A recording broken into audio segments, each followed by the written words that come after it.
afternoon, class. Good afternoon, ma'am. Okay, so I am really a senior or student teacher in this afternoon. Okay, so first, based on the picture, what do you observe? So, Mr. Bagara, is that Based on the picture, halatang it's really obvious na without a proper cleanliness, kung may kalat na butang sa mga basura without managing them, then pwede siya na gugod o kanang different test, especially sa kitchen, di ba? Yung mga pagkaon, yung mga kanalitang career o mga disease. thank you. So, what do you eat? Would you eat food from this place? Why? No. Anyone in the class? Okay, Miss Amanda. Pardon, ma'am. Pardon. Would you eat food from this place? No. Why? Kahit kasi pwede si ma'am na ugaw siya kayo. So, basin magkasakit ka kung saan. Okay, very good. No? So, this pest can cause bacteria and can cause diseases sa ato ang mga health. So, why are pests attracted to the kitchens or food areas? So, anyone from the class? So, I know you have an idea, Miss Nikki.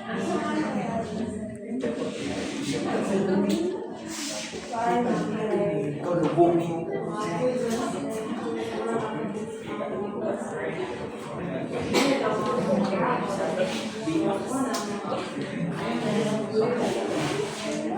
Okay, thank you. No? So, pests are attracted where na naay mga food, garbage, and of course water. Kaya tungkol mao man ilang mga needs, di ba? So just like us ng mga people or humans na nag-eat po ng mga food, but unlike sa ilang is magkuha na po sa mga garbage. So mas attracted sila sa garbage pa doon. Yes.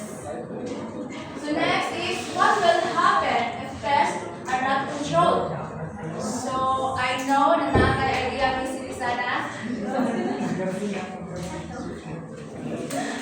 So, for me, ma'am, what will happen if pests are not controlled? So, it damages the food supplies and it is contaminate the food. Okay, very good. No? So, if pests are not controlled, no, so food can be contaminated. So next is, if you are the owner of a small canteen and customers see rats, what will happen to your business? So I know you have an idea, Mr. Relo. So, if I were a owner of a small canteen and customers see rats, obviously, my canteen will go bankrupt because you can see the diseases right away. I will be sent through it. So, it can cause more expense but less profit. So, the idea is, if your reputation will be damaged. And of course, kahit, di ba, if na may customers, so nagkakang binhaan, and makakita sila ka ng rats, kasi mula akong mas ka sa mga BFF ninyo, mula akong manabili ka din na ang fresh kay na ay may mga peso, na possibility na mawalan ka o mga customers. And also, na possibility na sirado ang iyahang kantin. Kaya tungkol na sa iyahang for sanitation. So, at the end of the lesson, students should be able to please read for the class. Identify common food establishments and Suggest simple ways to prevent pest infestation in food areas. Thank you. So, my topic is all about pest control and management. So, what is pest control? So, Mr. Ed, So, pest control is prevent the pest from to enter or once contaminate the food. So, Okay, thank you. And also, pest control means preventing pests from entering the food areas such as kitchen, sa sala, or even sa kwarto na to, di ba kayo naman tayo mga wardrobe or ka ng mga butangan at mga baro na tayo ka na. So, it is not only about killing them, but also about managing the environment. Para ang pest dili maka-survive na. Di ba kayo pag once limpyo ang atong environment, so saan pwede mo? May pest wala? Wala! Okay, very good. So these are the common pests na makita natin sa atong mga panimatay or bisan asa. So first is ang rat. So sama yung makita sa rat, maka-damage o kasama. Kako. Mga baro. Okay, mga damage ka sa mga food packaging. Dahil inahamang kasama, nito yung bilahang babon. Kasama nila ang karton. Pagkabon. So next is ang cockroach. Makasama ng cockroach. Mag-carry on. Bacteria.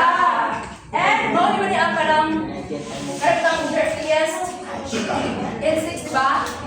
So, magkapos ko sila ang salmonella, di ba? Or taran ba sila yung mga cause of salmonella? So next is ang flies. Ilan mo flies mo ya?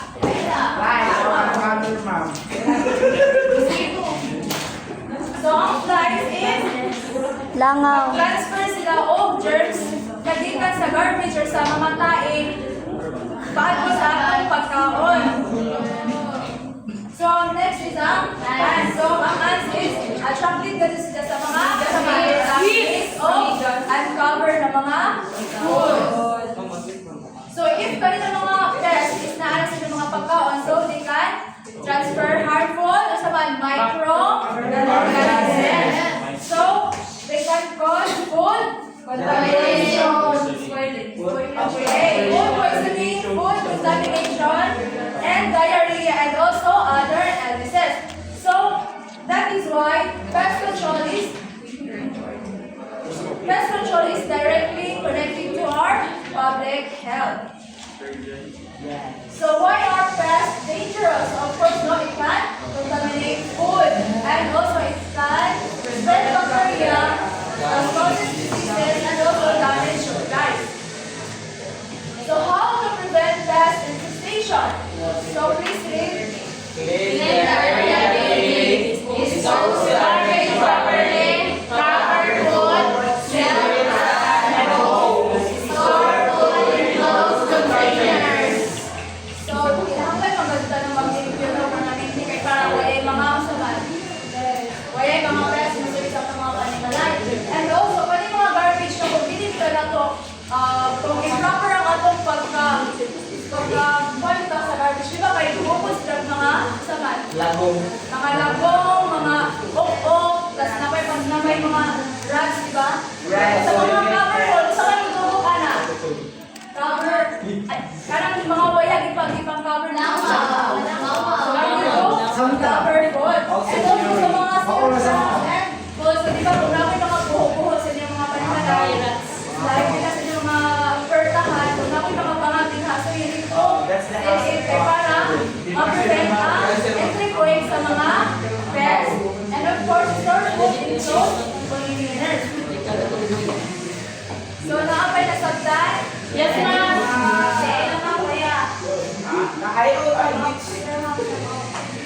So, I need you to sum up.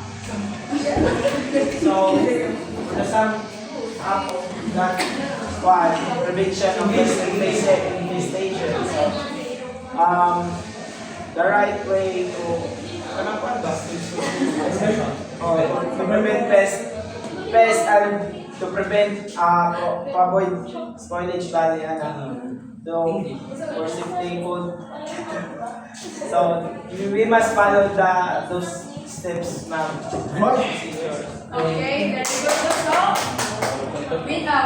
So, we always remember that when we maintain cleanliness, pests cannot survive. So I think